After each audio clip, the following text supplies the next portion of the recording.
दोस्तों, भारत बांग्लादेश बॉर्डर पर Bangladesh border guard के ड्रेस में कुछ लोग आते हैं। बीएसएफ के जवान समझते हैं ये नॉर्मल पेट्रोलिंग के लिए आ रहे हैं, लेकिन ये क्या, एकाएक वो बड़े बड़े वायर कटर निकालते हैं और बांग्लादेश बॉर्डर पर जो फेंसिंग लगा हुआ था उसे काटना शुरू करते हैं। बीएसएफ के जवान कुछ करते उससे पहले ही तार कट चुका था और अंधाधुंध फायरिंग शुरू हो जाती है। अग्रिम मोर्चे पर 2 जवान तैनात थे, उन्हें गोली लग चुकी थी, लेकिन गिरते गिरते वो अपने कमांडर को फ़ोन लगा देते हैं और उनके कमांडर थे ड्यूटी रूम में कैप्टन रंजीत कुमार। उन्हें बोलते हैं साहब हमला। ये बोलते बोलते वो जवान बेहोश हो जाता है। कैप्टन रंजीत अपने ड्यूटी रूम से बाहर भागते हुए आते हैं, लेकिन वो कुछ करते या समझते उससे पहले ही कई लोग उसके ऊपर हमला कर देते हैं। कैप्टन रंजीत उनसे मुकाबला करने की कोशिश करते हैं, लेकिन संख्या ज़्यादा थी और वो कैप्टन रंजीत को पकड़कर कटे हुए फेंसिंग से घसीटते हुए लेकर भागने लगते हैं। उसके बाद बीएसएफ का इमरजेंसी अलार्म बज उठता है। सैकड़ों जवान मिनटों में जमा हो जाते हैं। जब उन्हें पता चलता है कि उनके कैप्टन साहब को आतंकी उठा ले गए, बस सबके मुंह से एक ही बात निकलती है, बदला। और दोस्तों, बीएसएफ के जवान फिर ऐसा बदला लेते हैं, ऐसा बदला लेते हैं, आतंकियों की रूह कांप जाती है। आइए दोस्तों, पूरी कहानी को जानते हैं विस्तार से, कब कैसे क्या हुआ। दोस्तों, कहानी शुरू करूं इससे पहले आप वीडियो को लाइक कर दीजिए और हाइप भी कर दीजिए। दोस्तों, कहानी की शुरुआत 15 अगस्त की रात को होती है 9 बजे से। दिन में बीएसएफ के बहादुर जवानों ने तिरंगा झंडा फहराया था, मिठाइयाँ बांटी थी, एक दूसरे के संग सेल्फी लिया था और अपने घर वाले के साथ शेयर भी किया था। कई जवान खुशी में मगन थे। कोई वीडियो कॉल पर अपने घर में बातें कर रहा था, तो कोई वीडियो पर अपने फंक्शन का वीडियो शेयर कर रहा था, कोई घर में अपने यहाँ की कहानी बता रहा था। और उधर दोस्तों, बॉर्डर से दूर जंगल में एक टूटे फूटे झोपड़े में प्लानिंग चल रही थी।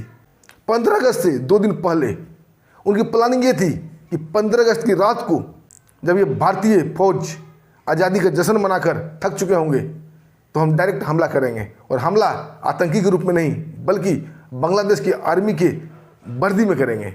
उन्हें कन्फ्यूज कर देंगे। उन्हें ये लगेगा बांग्लादेश बॉर्डर गार्ड पेट्रोलिंग के लिए आई है, और जब तक वो कुछ समझेंगे उससे पहले ही हम वायर कट करके उनके ऊपर अंधाधुंध फायरिंग कर देंगे। और हमारा मकसद रहेगा ड्यूटी पर तैनात सभी जवान को मार देना और वहाँ ड्यूटी पर रहे ऑफिसर को घसीटते हुए जंगल ले आना। फिर हम भारत से अपनी अनैतिक मांग मंगवा सकते हैं। लेकिन उन्हें नहीं पता था भारत इंटेलिजेंस विभाग की आँख और कान हर जगह होती है। दीवालों में भी उनके कान होते हैं, जंगलों में भी उनके कान होते हैं। इंटेलिजेंस विभाग के जासूस कहीं भी किसी भी रूप में मौजूद रहते हैं, और इस प्लानिंग की भनक भारतीय हैंडलर को चल जाती है। तुरंत इनक्रिप्टेड मैसेज आता है इंटेलिजेंस ब्यूरो कलकत्ता हेडक्वार्टर में। मैसेज बिल्कुल छोटा सा था, 15 अगस्त की रात वर्दी में हमला, ऑफिसर किडनैपिंग। इंटेलिजेंस ब्यूरो के जासूस सब समझ जाते हैं कि कहाँ कब क्या होने वाला है, और तुरंत बीएसएफ के कमांडेंट के साथ मीटिंग करते हैं। उन्हें सारी बात समझाते हैं कि इस बार हमला आतंकी के रूप में नहीं होगा, बल्कि किसी वर्दी में होगा। और हमें कन्फ्यूज करने की प्लानिंग बना रहे हैं, और इस हमले का मेन मकसद है किसी ऑफिसर का किडनैप करना। दोस्तों, फिर क्या था, कमांडेंट 13 अगस्त से ही बॉर्डर पर रेड अलर्ट घोषित कर देते हैं और आदेश जारी होता है जो भी जवान ड्यूटी पे जाएगा माइक्रो लोकेशन ट्रैकर चिप अपने जूते में लगा के जाएगा। कई micro location tracker chip duty में रख दिया गया। जो भी जवान ड्यूटी पर चढ़ते माइक्रो लोकेशन ट्रैकर चिप के साथ। 13 अगस्त बीत जाता है, कुछ भी नहीं होता है। 14 अगस्त भी बीत जाता है, कुछ भी नहीं होता है। आता है 15 अगस्त का दिन। सुबह से ही आज़ादी के माहौल में, इसके जश्न में जवान डूबे हुए थे। हर तरफ देशभक्ति गान चल रहा था। भारतीय जवान में खून के रग रग कतरे कतरे में देशभक्ति बह रही थी। जंगलों में जब हवा सनसनाती तो लगता था कि जंगल भी देशभक्ति गान कर रहा है। शान से तिरंगा फहराया जाता है, मिठाइयाँ बांटी जाती है। दिन भर जवान अपने घर वाले से बात करते हैं, खुशियाँ बांटते हैं, वीडियो भेजते हैं और आपस में सेल्फी लेते हैं तिरंगे के साथ। कोई स्टेटस में लगा रहा था तो कोई अपने दोस्तों को भेज रहा था। धीरे धीरे शाम हो आती है और बीएसएफ के जवान अपने ड्यूटी पर मुस्तैद थे। रेड अलर्ट बिल्कुल जारी हो चुका था। संभावित खतरे से निपटने की तैयारियां हो चुकी थी, लेकिन बीएसएफ के जवान को ये नहीं पता था खतरा किस रूप में आएगा, कैसे आएगा। और ठीक रात के 9 बजते हैं और रात के अंधेरे में बॉर्डर के उस तरफ कई बांग्लादेशी बॉर्डर गार्ड दिखाई पड़ते हैं। बीएसएफ के जवान समझते हैं कि नॉर्मल गश्त पर अपने एरिया में आए हुए हैं, ये पेट्रोलिंग के लिए आए हुए हैं, और यहीं ये चूक कर जाते हैं और मार खा जाते हैं। दोस्तों, वर्दी में बांग्लादेश बॉर्डर गार्ड नहीं थी, बल्कि वो आतंकी थे, और पलक झपकते ही बड़े बड़े वायर कटर निकालते हैं और सेकेंडों में फेंसिंग को काट देते हैं। कट कट की आवाज़ होती है। बीएसएफ के जवान कुछ समझते उससे पहले ही कटे हुए तार से कई आतंकी अंदर घुसते हैं और अंधाधुंध फायरिंग करते हुए घुसते हैं। जब तक बीएसएफ के जवान संभलते उन्हें गोलियां लग चुकी थी। वो ज़मीन पर तड़प रहे थे, लेकिन अपना हौसला नहीं हारते हैं और तुरंत अपने कमांडर को फ़ोन करते हैं कि साहब हमला। और ड्यूटी कमांडर थे कैप्टन रंजीत कुमार। वो पूछने की कोशिश करते हैं कि हमला कहाँ हुआ, लेकिन तब तक फ़ोन कट चुका था। दौड़ते हुए कैप्टन रंजीत कुमार बाहर निकलते हैं, लेकिन वो कुछ समझते या कुछ करते उससे पहले ही कई लोग उनके ऊपर हमला कर देते हैं। कैप्टन रंजीत उनसे मुकाबला करने की कोशिश करते हैं और मुकाबला भी करते हैं, लेकिन कैप्टन रंजीत अकेले थे और इधर कई लोग थे। उन्हें पकड़कर घसीटते हुए कटे हुए वायर से जिधर से वो अंदर आए थे उन्हें लेकर भाग जाते हैं। तब तक बॉर्डर पर हंगामा मच चुका था, इमरजेंसी अलार्म बज चुका था और मिनटों में सैकड़ों बीएसएफ के जवान वहाँ इकट्ठा हो चुके थे। उनके कमांडेंट भी पहुँच चुके थे। जब सारे ओर मुआयना किया जाता है, सब कुछ देखा जाता है तो सब ठीक था। बस 2 जवान घायल थे, उन्हें गोलियां लग चुकी थी और कैप्टन रंजीत कुमार गायब थे। तुरंत घायल जवान का उपचार शुरू हो जाता है। एक जवान कुछ कुछ होश में था। वो टूटते हुए शब्दों में बताता है कि कैप्टन साहब को आतंकी घसीटते हुए ले गए। दोस्तों फिर क्या था, साइबर टीम आती है। माइक्रो लोकेशन ट्रैकर चिप को उन्हें ट्रैक किया जाता है और ट्रैक हो जाता है, लेकिन वो हर क्षण हर मिनट लोकेशन बदल रहा था और भारतीय सीमा से दूर होता जा रहा था। कमांडेंट साहब चिंता भरे स्वर में पूछते हैं कि ये किस दिशा में जा रहे हैं। टेक्निकल विभाग वाले बताते हैं कि साहब ये तो जंगल की तरफ जा रहे हैं। इसे कन्फर्म हो चुका था कि ये बांग्लादेश बॉर्डर गार्ड नहीं थे।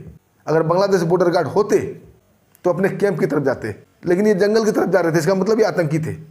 हर क्षण वो लाल बिंदु माइक्रो ट्रैकर चिप का दूर होते जा रहा था बॉर्डर से। कमांडेंट साहब चिंता भरी आवाज़ में पूछते हैं कि अभी ये कितना दूर जा चुका है।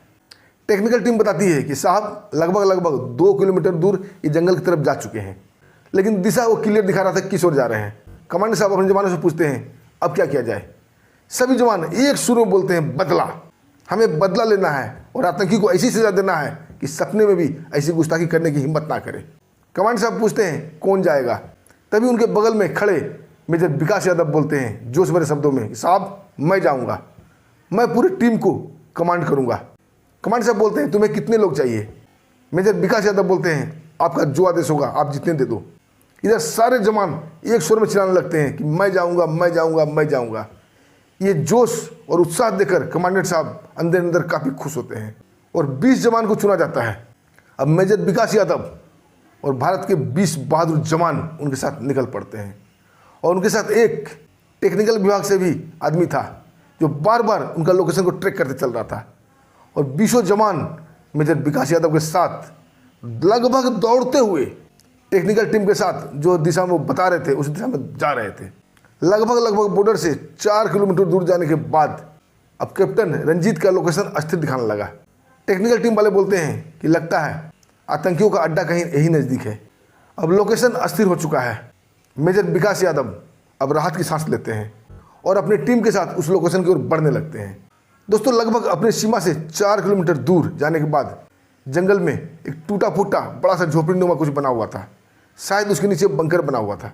उस झोपड़ी को चारों तरफ से कवर कर दिया जाता है और आतंकी को कान कान खबर नहीं चलती है। कैप्टन रंजीत को वहाँ बांध दिया जाता है। आतंकी को देखकर कैप्टन रंजीत मंद मंद मुस्कुरा रहे थे। उसकी मुस्कुराहट देखकर आतंकी काफ़ी चिढ़ जाते हैं। अब बोलते हैं मौत के मुंह में खड़ा है लेकिन देखो हंस कैसे रहा है। कैप्टन रंजीत बोलते हैं तुम लोग को समझ में नहीं आएगी, मौत के मुंह में मैं नहीं तुम लोग खड़े हो। तुम लोगों ने शेर के मुंह में हाथ डाला है, अब इसका परिणाम भुगतने के लिए तैयार रहना। तभी एक आतंकी बोलता है इस घनी अंधेरी रात में इस घने जंगल में तुम्हें बचाने कौन आएगा। कैप्टन रंजीत मुस्कुराते हुए बोलते हैं कि भारतीय फौज अपने जवान को कभी अकेला नहीं छोड़ती। भारतीय शेर आएंगे और जरूर आएंगे, तब तुम लोग का क्या हर्ष होगा ये देखना। तभी एक आतंकी हंसते हुए बोलता है कि रस्सी जल गई लेकिन अकड़ कम नहीं हुई। अरे इस रात में वो तुम्हें ढूंढ ही नहीं पाएंगे कहाँ हैं। उन्हें कैसे पता चलेगा हम जंगल में हैं। लेकिन उन्हें क्या पता कैप्टन रंजीत के जूते में माइक्रो लोकेशन ट्रैकर चिप लगा हुआ है। कैप्टन रंजीत बस मुस्कुरा कर रह जाते हैं। अब बोलते हैं इंतजार करो, तुम्हारा यमराज आने ही वाले हैं। उसकी बातों की ओर कोई ध्यान नहीं देता है क्योंकि आतंकी का सरगना बोलता है ये हमें बातों में उलझाकर हमारा समय बर्बाद कर रहा है। और सभी आतंकी अपने खाने पीने के जुगाड़ में लग जाते हैं। और इधर मेजर विकास यादव अपने जवानों के साथ उस स्थान को घेर चुके थे। लेकिन कुछ क्षण के बाद वो अपना फैसला बदल लेते हैं। एक गुप्त इशारा होता है और सभी जवान पीछे हट जाते हैं। फिर आपस में प्लानिंग बनने लगती है। मेजर विकास यादव बोलते हैं, अगर हमने बंदूक गोली से हमला किया तो कैप्टन रंजीत को भी गोली लग सकती है। चाहे कुछ भी हो, कैप्टन साहब को हमें जिंदा छुड़ाना है। सभी जवान सहमत हो जाते हैं और मेजर विकास यादव बोलते हैं कि हमें बंदूक गोली से नहीं बल्कि अपने चाकू से काम लेना होगा। क्या आप लोग तैयार हैं? किसी को डर तो नहीं लग रहा है? भारतीय जवान धीमे लेकिन एक मजबूत स्वर में बोलते हैं कि नहीं साहब, जब तक हमारे जिस्म में खून का आखिरी कतरा है तब तक हम इस आतंकी को छोड़ेंगे नहीं। और प्लानिंग के तहत सारे लोग अपने चाकू अपने हाथ में ले लेते हैं। धीरे धीरे उधर बढ़ने लगते हैं और मेजर विकास यादव के इशारा पाते ही एक साथ 20 के 20 जवान उस झोपड़ी के अंदर प्रवेश करते हैं। आतंकी कुछ समझते कुछ करते इससे पहले ही कई जवानों ने उन आतंकियों को चाकू से गोंद दिया था। किसी के पेट फटे तो किसी के गर्दन कटे, किसी के सीने में चाकू का वार हुआ। वहाँ कोहराम मच जाता है। देखते ही देखते कई आतंकी जमीन पर तड़प रहे थे। कुछ आतंकी बंदूक की तरफ भागते हैं, लेकिन उससे पहले ही भारत के जवान उन्हें रास्ते में ही मिलते हैं और चाकू पर उसे तौल देते हैं। चारों तरफ अफरा तफरी मच चुकी थी। एक आतंकी बिल्कुल सरकता हुआ धीरे धीरे अपने गन की तरफ बढ़ रहा था और मेजर विकास यादव देख लेते हैं। वो जैसे ही गन को हाथ लगाता है तभी मेजर विकास यादव अपने चाकू को जोर से खींच मारते हैं। वो चाकू सीधा उस आतंकी की गर्दन में घुसता है और वहीं ढेर हो जाता है। दोस्तों 2 से 3 मिनट इस क्लोज बैटल में, इस गुत्थम गुत्थे की लड़ाई में सारे आतंकी ढेर हो जाते हैं। तुरंत कैप्टन रंजीत को खोला जाता है और मेजर विकास यादव उससे पूछते हैं, कैसे हो टाइगर? कैप्टन रंजीत बोलते हैं कि शेर पिंजड़े में भी दहाड़ता है। मेजर विकास बोलते हैं, तुम्हें कैसा लग रहा था? कैप्टन रंजीत बोलते हैं, हमें पता था कि हमारे टाइगर जरूर आएंगे हमें छुड़ाने। यही तो भारतीय फौज की खासियत है, अपने जवान को कभी अकेला नहीं छोड़ता। और जिस खामोशी से मेजर विकास और उनकी टीम आई थी, उसी खामोशी से भारतीय सीमा की तरफ वो लौटने लगते हैं। कोई फायरिंग नहीं, कोई गोलाबारी नहीं, किसी को कानों कान भनक नहीं, लेकिन 11 आतंकी मारे जा चुके थे और मेजर विकास और उनकी टीम कैप्टन रंजीत को लेकर सकुशल अपने सीमा में प्रवेश करते हैं। कमांडेंट साहब और बाकी जवान सीमा पर ही उनका इंतजार बेसब्री से कर रहे थे। कैप्टन रंजीत को देखते ही भारतीय जवानों ने भारत माता की जय, वंदे मातरम के नारे लगाना शुरू कर दिए और कमांडेंट साहब कैप्टन रंजीत को गले लगा लेते हैं और जवानों को ये निर्देश देते हैं कि इस बार चूक नहीं होनी चाहिए। बॉर्डर के नज़दीक, फेंसिंग नज़दीक सटते ही सीधा फायरिंग कर दो, चाहे जो होगा देखा जाएगा। और दोस्तों इस प्रकार फिर से एक बार बांग्लादेशी और पाकिस्तानी साजिश नाकाम होती है और आतंकी मुंह की खाते हैं। दोस्तों आपको क्या कहना है इस कहानी पर? प्यारा सा कमेंट जरूर कीजिएगा और ये भी बताइएगा आतंकियों को कैसी मौत मारनी चाहिए कि भारत की तरफ मुंह करके नमाज भी ना पड़े। और दोस्तों इसी के साथ हमें आज्ञा भी दीजिए, फिर मिलते हैं एक शानदार सच्ची कहानी के साथ। तब तक के लिए नमस्कार, जय हिंद, जय भारत।